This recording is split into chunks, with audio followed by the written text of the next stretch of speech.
So on my return, I've decided to play a little game, both with the audience and the panel. You guys, obviously, you read the news regularly, so wait until I ask you to give me an answer. But Right. that's just to give the people at home their time. And that game is looking at the euphemisms that journalists use in headlines to conceal important information about the ethnic, religious, or nationality of a criminal. And I think that this is going on all the more, and they're going to try it more and more. And so understanding how it works and being able to second guess what they're trying to put forward and what they're trying to hide. It's bizarre, isn't it? Because the whole point of journalism is to tell you what happened, and yet we just all accept these days that the entire point of journalism is to conceal what happened. Yes. And on that note, to save the commenters on YouTube saying, how do you know a journalist has told a lie? They start speaking. I've just said it so you don't have to. It's still going to make the top comment now, just to spite me. I know what you're like, all right? It will make me laugh when I see it, though. But anyway, usually there's a word in the headline that's used as a proxy for something else. And we're going to look at some of those examples and translate it from journalist into normal human. Also, there are details of the crime itself that tend to reveal details about the perpetrator. And the aim of the game is to correctly guess the relevant details of the perpetrator before I reveal it. So yes, please do play along. Hopefully, it'll help you teach how to crack the code. That's the purpose of me doing this, is that you can read these articles and know, okay, I know what kind of person did this now, without the journalist necessarily having to reveal it, because you can't necessarily always trust them. But please don't get too carried away with speculation, because sometimes it's not that helpful. However, there are circumstances where it is useful, and I'm going to use a real-world example. So, have a look at the Nashville shooter in the US, Audrey Hale, and people at the time were able to detect their motivations, that it might well have been radical left-wing ideology. This was, there were lots of things that suggested that, the main one of which being that they were a biological woman that had been going through hormone therapy or something along those lines to become male. And they suggested that maybe there's some sort of ideological bend to this because of that fact. And lo and behold, they were right. And the manifesto contained evidence that it was very ideological, and there were lots of fingerprints of wokeness throughout, lots of turns of phrases that were verbatim sucked out of that sort of world. And then when eventually the contents were released much later than they normally would be, people were able to read it and say, okay, we were right all along. But they wouldn't have been able to do that if they didn't pay attention. And although that's quite an easy example because it's a pretty clear motivation, sometimes it's not as always as obvious. But I've got some easy examples to give you an idea of what we're going for before. So the idea is you can notice patterns of criminality to help not only avoid it, but also push back politically. But anyway, moving on to one of the aspects of a crime that allows you to have an understanding of it, and this is Saylor's law of mass shootings. I know it's a bit of a dark start, but this of course comes from Steve Saylor, who I like his work, it's very good. I like his book Noticing, that's very good. And his law of mass shootings is this: if there are more wounded than killed, then the shooter is likely black. If there are more killed than wounded, then the shooter is likely not black. And of course, as with all rules, it's not always the case, not every single possible time, but generally speaking, this does seem to track. And I've got some examples. So, suspect arrested in Atlanta shooting that killed 1 and injured 4. So, for the audience at home, who do you think did this? And give you a little bit of time to think about it. It's not that difficult. But panel, who do you think did this? Well, I suppose if we're going by the sailor law, is it sailor? It was Carnival. Yes, that's right. Carnival Cruisers. It was Carnival Cruisers. Yes, that's right. It was an urban gentleman. An urban. You won't get that reference. There's No, I got my that last segment. one. I got that one. But this is the guy. He was also ruled not competent to stand trial, I think because of his mental abilities. Ah, the Joe Biden defence. Yes. But this example is a good test case for it. Here's another one. 11 shot, 0 killed. Don't look at the name of the person because that'll give it away because it's a ridiculous name that no one else has. 11 shot, 0 killed. Who do we think this was? Someone with appalling aim. Yes, it's this fella right here. Jarius Davis, I think. And also, this was interesting as well, talking about... Was he actually trying to shoot them then? I guess so. He's just not very good at it, thankfully. Oh yeah. Pretty sure you could fire off a Mhm. handgun in a high street blindfolded and you'd hit at least one person. Please don't run that experiment. Yes. Just a word of advice. But where was it? You can also tell if you don't have a picture of the person, you can say, if the mother comes out and saying he was a good boy, he didn't do nothing, that's a good spoiler. Also, his mother is called Jay Shala. She's also got a different surname. So his surname's Davis, her surname is Fox. So that suggests that the father's not in the picture. Another detail suggesting this. And also, I'm going to read a direct quote here.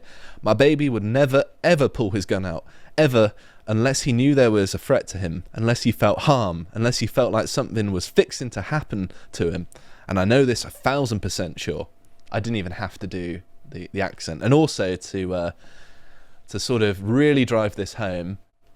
Aha, here we are. There's the quote.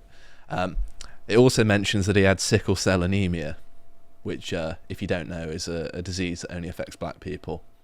So, if you didn't have the image, this is about as easy as it can possibly be to figure out who this person is. You've got the name of the mother, how she talks, and the disease that only affects a certain kind of person. But here's a different example. Obviously, these are quite famous, so people might be aware of them. So, in the Virginia Tech shooting, 32 were killed, 17 were injured. Where are we guessing? What part of the world did this person come from? If you don't know, Virginia? no, No. they're not. They're not. Let's just say native to America or a European immigrant to America. Is it someone from South America? No, it's not necessarily a bad guess. You probably won't be able to guess. It was this guy. He was a South Korean. So, So I got the South part right. you did. I mean, I know they can be very effective shooters when on roofs. That's true. Are they also effective shooters when not on a roof? I guess so. Yes. Here's another one that people might be familiar with. You should have saved your guess for this one, Luca, because this one had 21 killed and 17 injured, and it was by a guy called Salvador Ramos, who, there he is, look. So I presume that's Latin American, right? Probably Mexican. I presume so too. Mm-hmm. So this law helps you understand this sort of thing, but there's also another law which is very important. This is Coulter's law, rather modestly named after Ann Coulter herself. I've definitely noticed this one. The longer we go without being told the race of shooters, the less likely it is to be white men. Yeah, so notice that one too. Mm-hmm. And Well, I mean, he's kind of got to the point now where if there isn't a description given, Mhm. Almost straight away, that in itself is a description. It is indeed. You can sort of infer from it. It's not 100% all of the time. There sometimes are complications. Like all of these things are rules of thumb. They're general. You've got to use a bit of critical thinking to know when to apply them.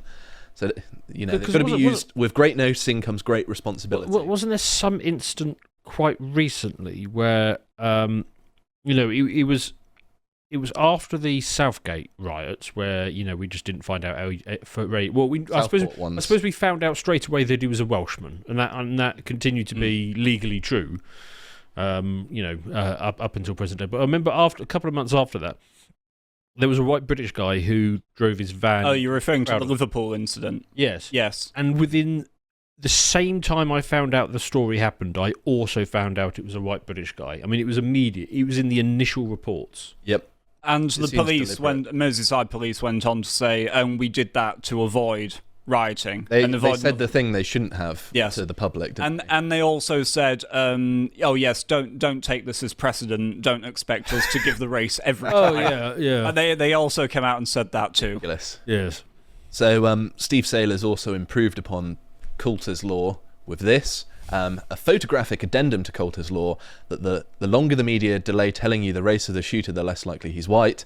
The more inane the photograph illustrating a news story about a crime, the more likely it is that the perp is black and the victim white, which is very true. And when I read this, I was just like, yes, I've noticed this myself. In fact, I spoke to Rory about this a few years back. We were collecting just all of the egregious examples of the BBC having double standards for the image they use.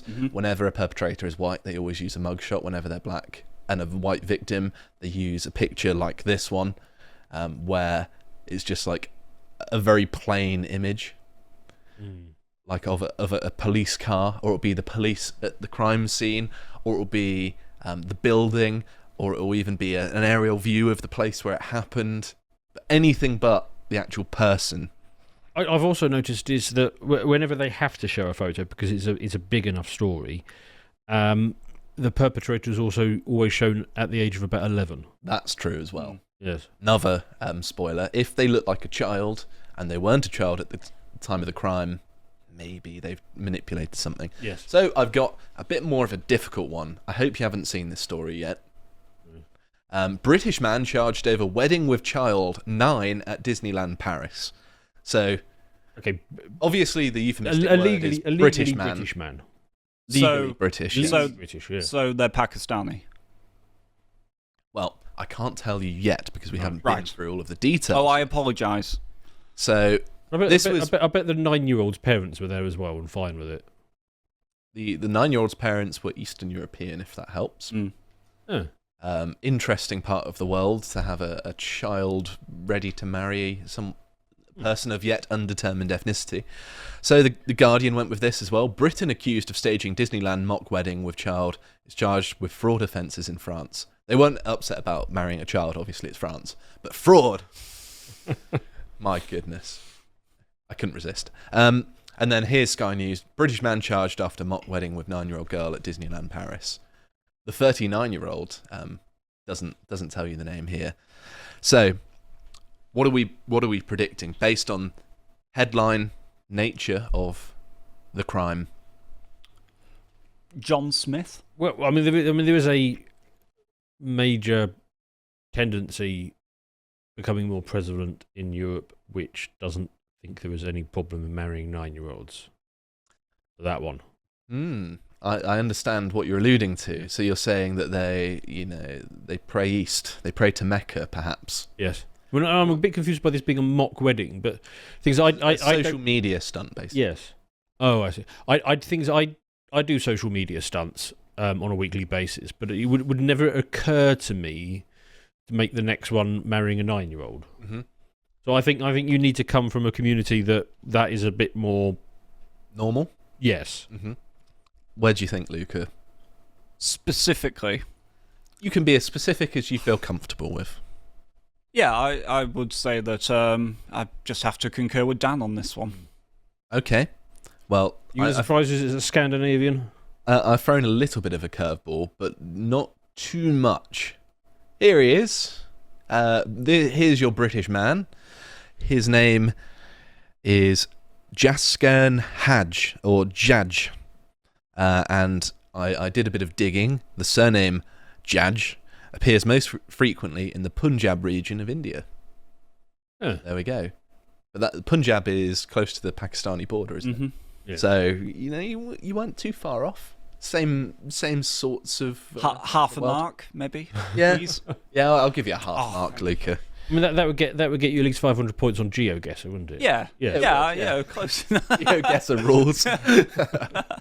But yes, you can see that they're using British man here. Yes. But obviously he's not.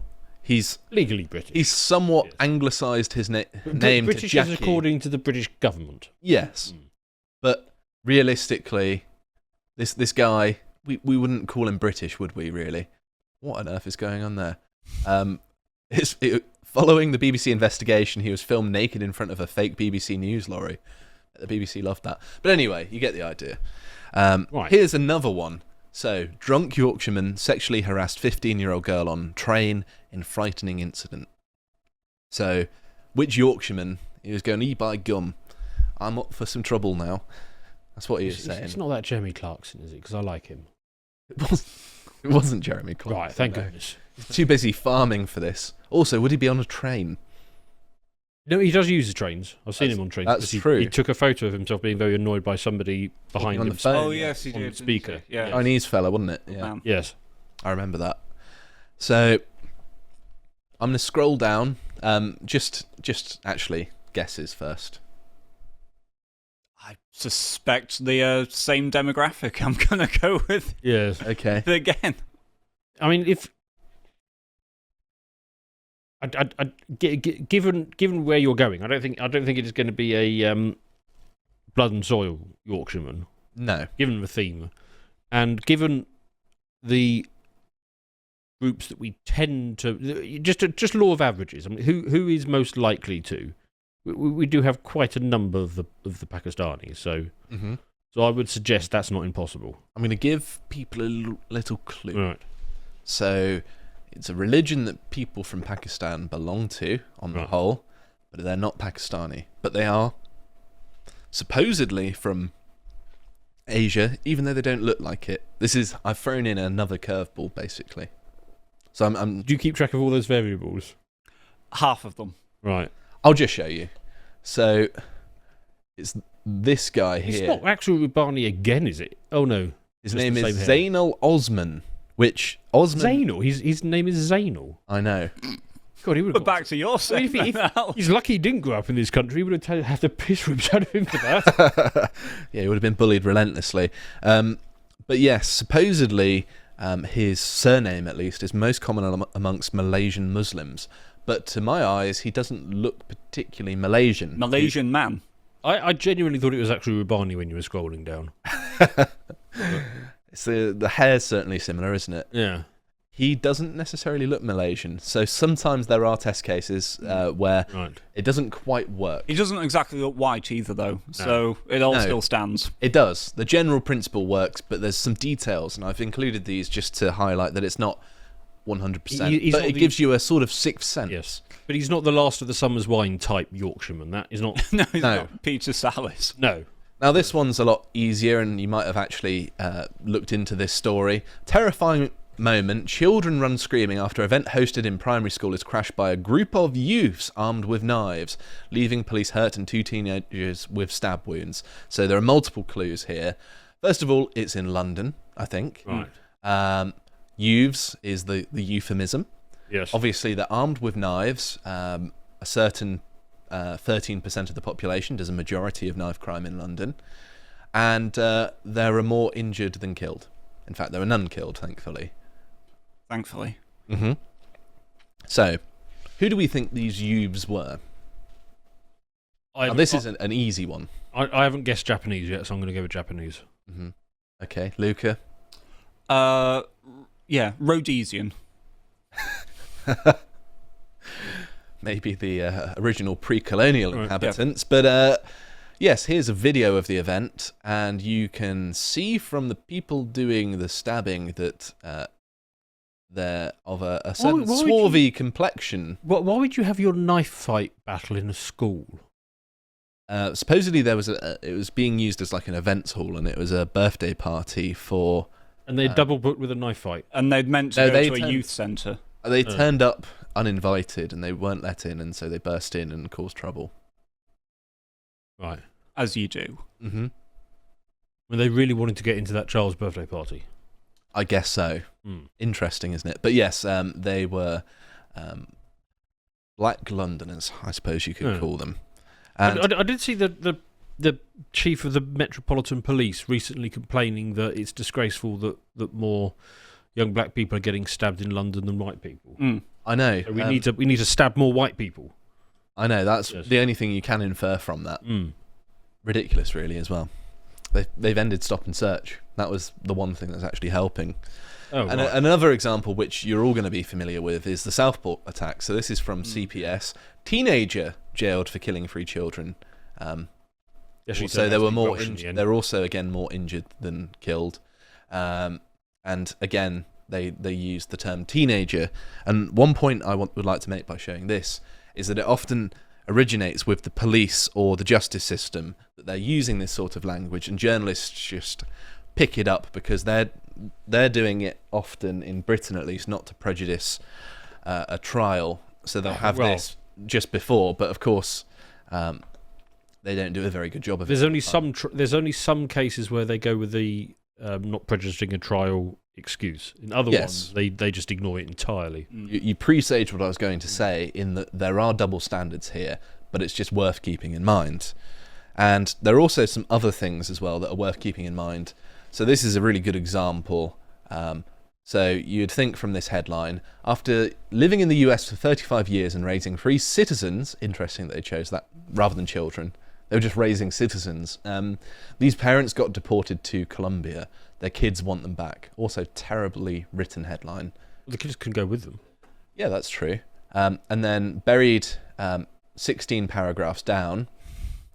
In 2000, the immigration court found no legal reason that would allow Gladys and Nelson, the 2 people in the thumbnail, to stay in the United States, and they were issued a voluntary departure order, which gives people a certain amount of time to leave the country at their own expense to avoid a deportation order, according to ICE. And this is a direct quote. They were looking for a way to legalise their status in the way that was available to them at the time in the 90s. Unfortunately, they fell victim to predatory immigration practices that were pretty flagrant. The Gonzaleses did not plan to leave the United States after the order was issued, according to someone who said the couple's attorney at the time misled them that the order could be appealed and possibly led to eventual legalisation. So they've been ordered to leave the country in the year 2000, and now they've finally been deported. And they'd stayed in the country because they'd been misled by their attorney. Well, presumably they were there for a good while before 2000 as well. I would that was when the court case was. Yes. And so they're making it out as if they've been here for 35 years and they've been deported now, when actually there's a perfectly legitimate reason, and it's not a surprise at all. It's just that they'd been misled and they hadn't left when they were supposed to. If only the tax authorities were as diligent as the border authorities. You know, they could come to you and say, Mr. Tubb, you've not paid your taxes this year. We're going to give you a voluntary order to pay your taxes at some point, and then 25 years later they actually come for me. I could live with that. Then you'll be on a yacht somewhere, yes, living the high life, and it won't matter. Yes, that'd be. Why can't we just swap teams or something? Can we put the tax people doing the border, and the border people doing the tax? I'd like that. Yes, HMRC and the border force need to switch. I would love that, to be honest. And also, there's this, which I don't have time to go over in full, but will be in the reading list.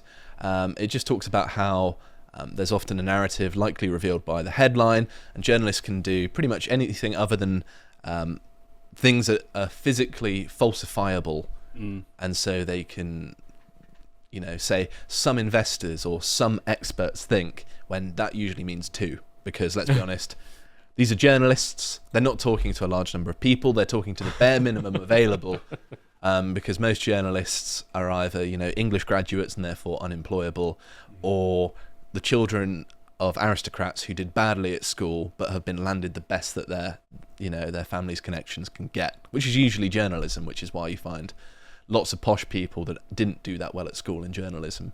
Very worth pointing out, actually.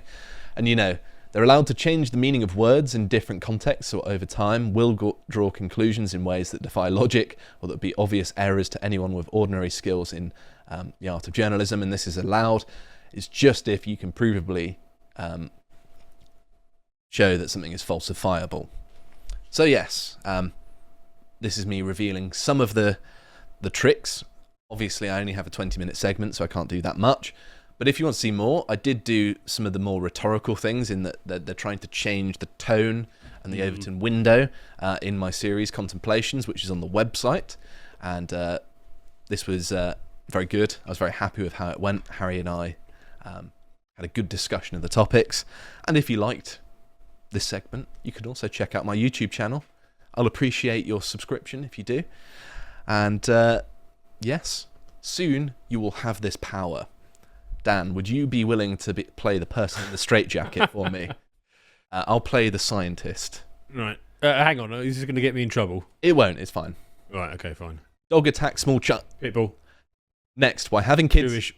Next, why group of young... Incredible! 347 headlines, 347 correct guesses. This too will be your power if you foster the art I've taught you in this segment. Chad, it does look like me as well, though. If you would like to watch the full uncut version that is also uncensored, head on over to lotuseaters.com to find out more.